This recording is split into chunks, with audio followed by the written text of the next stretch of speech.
I think that a lot of us have trauma from our youth. You know what I'm saying? Whether it be sexual trauma, whether it be physical abuse, whether it be mental. Welcome to another episode of Girl, Can We Talk? You know, our couch talk where we sit around and giggle, or when we lay across the bed and talk about that tough stuff.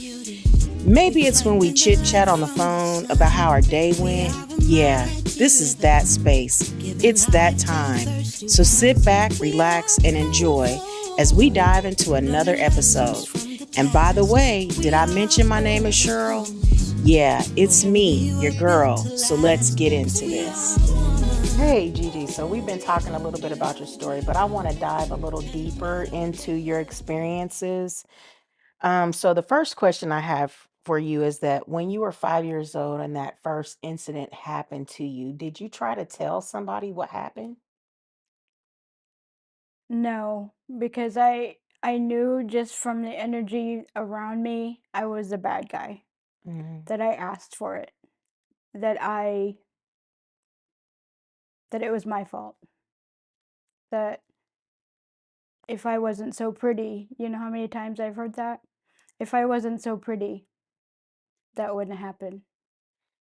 It's funny that you say that because I think that a lot of women experience that because when what happened to me happened, I didn't tell either. And it was because I thought my daddy's gonna blame me. He's gonna say it's your fault. If Mhm. you had never did this, and I didn't want to hear that. Mhm. And so I hid it. Mhm. And I don't understand This is the third time I've told except for counseling. I mean why. out in public. This stuff has never been disclosed that I was a prostitute at 16 years old. None none of that. I have no more shame because of him. I have Right. no more closets to hide in. I have no more. I don't want to hide anymore. Right. If you don't like me for who I am and you don't want me for what I am, then you are not in the same boat and we will just part ways. Right. But I want to touch on the fact that a 5 year old had the thought process to think that people would blame them. A 16-year-old had the thought process to think people will blame them. And how many other women or men have that same thought process to where they don't speak out about what's happening to them to one prevent it, stop it, you know what I'm saying, or even get out of the situation. And I don't understand why a victim has that thought process to think that it was their fault. I can't comprehend that because I felt the same exact way. Felt like, I felt like that my daddy was going to blame me. So I'm not telling. I'm not going to tell nobody. And I did tell my best friend, but she was 16 too. What could she do? Mhm. But I do want to touch on that it's not your fault and you're the victim. You're the victim. So if you're experiencing those processes of thinking it's my fault, people are going to blame me, nobody's going to listen, or whatever the issue might be, it's not your fault. And it's okay to talk about these things because that, for me, when I finally said something, I felt like I was being healed a little bit at a I felt time. freer. I feel like I can breathe. I feel like Right. I can walk taller. You know, when I realized that I'm no longer suffering and being, literally just pushed down, Right. literally with all 50 years of baggage. And God just literally just unpacks that, 50 years. Literally. Literally, That's exactly how it feels. literally, he has to peel it off of you. It's like this crust that grows over you for 50 years, and he has to break it with a hammer. Yeah. Literally. Just to get down to the little girl, the little 5-year-old girl to say, Exactly.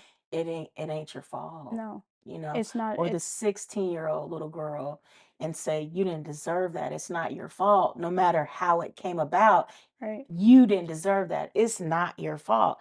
And I think that a lot of us have trauma from our youth. You know what I'm saying? Whether it be sexual trauma, whether it be physical abuse, whether it be mental, verbal, or whatever, even if you were bullied as a kid, you get stuck. Like that, your protection for that little girl, you say, "Hey, from this point on, nobody comes past this wall right Mhm. here. You're out. I'm here. I'm safe in my little space. You Mhm. can't come in." But what happens is you get stuck.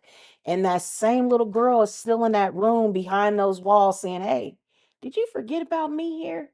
Hey, I'm still here," Mhm. you know, and you don't get to allow her or him, because there's men who experience these type of things, to heal from that. And I know that when I first started talking about it, for me, I almost couldn't even breathe. Mhm. Like I literally felt like the breath was taken from me. And you go through these phases, like I grieved for a while. I was like completely just grieving for myself Mhm. for a while. And then I was angry. I mean, and then, the Me Too movement came out, and I was literally like, "Hey, can we go back and get this guy who did this to me?" Mhm. Because I was a kid, he was a grown man. Mhm. Can I go back and do the Me Too movement? You know what I'm saying? Um, you just go through these processes, and I would encourage you, if you have the ability to do it, I would encourage you to do it, because people should be held accountable for their actions. I don't care if it was 20 years ago, 50 years ago, 102. You should be held accountable for your actions. It's not right what has happened to so many young girls and Mhm. boys. Is so prevalent that it's almost scary. Like, I was talking to a young person one time, and they were telling me every person in their family was molested. And I know my family, if my aunties and uncles and cousins would be honest, it ran through our family like crazy. And a lot of my family members were strung out on drugs because of it. A lot of them are dead, you Mhm. know, because of that trauma and not being able to voice, not being able to help that young person that's on the inside of them. It's it's it's it's an amazing journey that a lot of people don't make it through. Yeah, but one of the things that I want to encourage everyone is don't forget to listen. Mm, Just it's always easier to give than to receive. So the more I give, the more joy I have, the less pain I have with the cancer that I spoke of earlier. If I don't focus on my issues and focus on other people's issues, my issues become smaller and smaller and smaller. And one of the things that I'm learning as I get older is just listen. It takes 5 minutes. Don't ask somebody if you're walking by Walmart or at the store, the grocery store, say, "How you doing?" And you walk right past them. Don't ask them. Don't ask them. Because it's an insult to them because they could be going through something mm, that they really could use that 5 minutes that you have to offer. So right. if you're not prepared to sit there for 5 or 10 minutes, don't ask.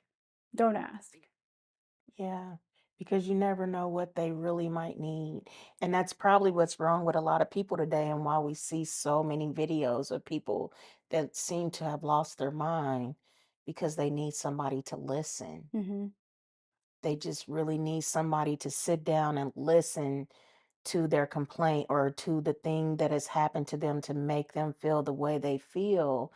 And how much, when my friend listened to me that day, when I called her and said, "Hey, this just happened to me."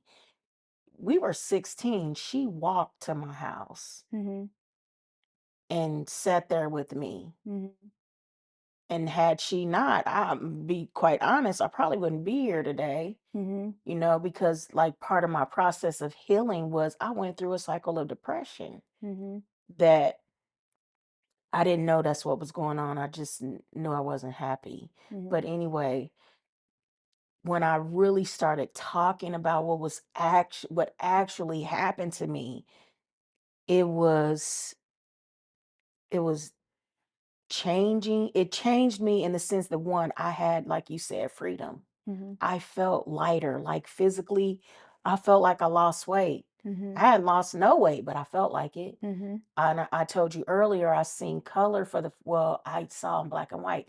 When I went through my depression season and I literally was going to kill myself, like I had sent my kids away and I was literally plotting, planning my whole demise, and the Holy Spirit spoke to me and God said, I love you.